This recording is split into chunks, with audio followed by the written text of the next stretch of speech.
Good morning, everybody. I hope you slept well. I hope you feel good. If you don't feel good, you figure out how to make yourself feel good. I hope you have a wonderful day. You are enough. Just want to let you know that you are enough.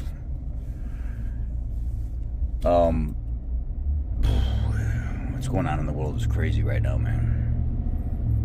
You got the Diddy stuff. The same day that Diddy got picked up in New York, the executive directors, the whole entire panel or whatever for 23andMe, the DNA testing facility that has like your DNA information, your heritage, like your makeup. They've had issues in the past with information leak stuff and everything else. The whole entire board of either board of directors, CEO, everything left, which is really weird. Why would the whole entire panel of executives just leave like that? I was reading in an article that it was because the CEO wanted to go private, but the company didn't want to go private in the direction that they were trying to revamp the company to go to, because they haven't been profitable, they haven't been making money. Wasn't a good direction for the company. And then with that being shot down, the CEO left, and all the board panel members left as well to follow. I don't buy that shit. The fact that we've had more and more spending with Ukraine now, it got up to a point where they're saying close to $80 billion or $81 billion now, which we give the Marine Corps $53 billion, but we fund other countries more than we fund our own Marine Corps. I don't get it. This whole disaster that's attacking North Carolina and Tennessee, and just the oddity of how this hurricane came on and pretty much didn't do all that much destruction at all to Florida in the grand scheme of things. It traveled inland and upward and decided to just dump on North Carolina and Tennessee, which honestly doesn't make a ton of sense, because I've never seen a hurricane do that, and even people from Florida said they've never seen anything like this. There was barely any wind damage, there was no water damage, there was no waterfront, no wind front, and it just all traveled straight across Florida, up Florida, into Georgia and North Carolina and Tennessee, and dumped there. So a lot of people from Florida, when you watch their individual stories, they're like, man, this is so odd. And now North Carolina, they're in a bad spot right now. Those people are devastated. Tennessee people are devastated by the flooding and destruction of what has happened here, and it's very bad, very bad. Some of this, we've never seen this type of destruction before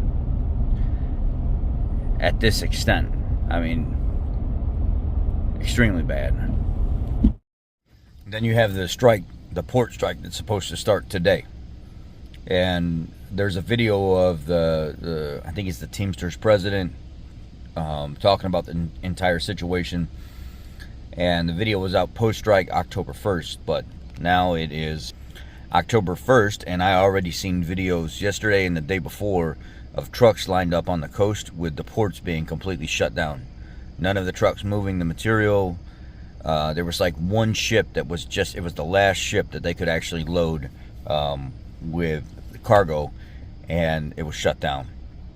So that's gonna hit us pretty hard if this goes through like they say it is. Here's the video from, I think it's the Teamsters guy that represents he's their president for shoremen or something like that, or dock workers. Or if they go to put a fully automated terminal or the United States, we are going to shut them down around the world and put them out of business.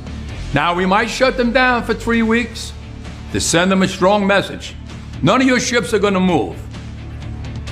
But if they think they're gonna keep going and putting on fully automated terminals and knocking out great jobs that dock workers have worked for 200 years to bring these people to where they are today, and now it's all about greed and money. They don't need us no more. They want to put a fully automated terminal in and get rid of us. I'm not going to allow that. I will never allow that. You understand me? So this is a must. We're going to have this alliance, and we're going to make it work.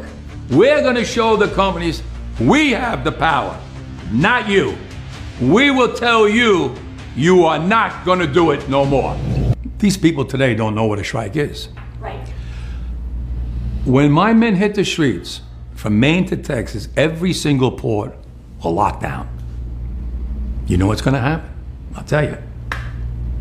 First week, be all over the news every night, boom, boom. Second week, guys who sell cars can't sell cars because the cars ain't coming in off the ships. They get laid off. Third week, malls start closing down.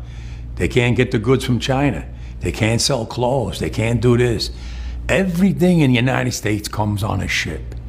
They go out of business. Construction workers get laid off because the materials aren't coming in. The steel's not coming in. The lumber's not coming in.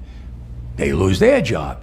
Everybody's hating the longshoremen now because now they realize how important our jobs are. Now I have the president screaming at me, I'm putting a Taft-Hartley on you. Go ahead. Taft-Hartley means I have to go back to work for 90 days. That's a cooling off period. Do you think when I go back for 90 days, those men are going to go to work on that pier? It's going to cost the company's money to pay their salaries. Well, they went from 30 moves an hour maybe to 8. They're going to be like this. Who's going to win here in the long run? You're better off sitting down and let's get a contract and let's move on with this world. And in today's world, I'll cripple you. I will cripple you, and you have no idea what. And that's pretty crazy because with this port strike going on, and then the hurricane in North Carolina and Tennessee being devastated the way it is, and we're trying to get as much aid there as possible, they're going to try to take resources from other parts of the United States in that area and funnel into that region because those people need the help the most. The port's being on strike at least for a couple weeks, let's say, that's going to affect supply very heavily. So I'm not trying to start you into this panic, but I would have some supplies stocked up just in case this does happen, your family doesn't go without. But it looks like it could be pretty bad. Could be. The world is crazy right now. Anyhow, y'all be blessed. Take care. Prepare. Right now it's chaos. All across the United States, it's chaos right now. I love y'all. Be blessed.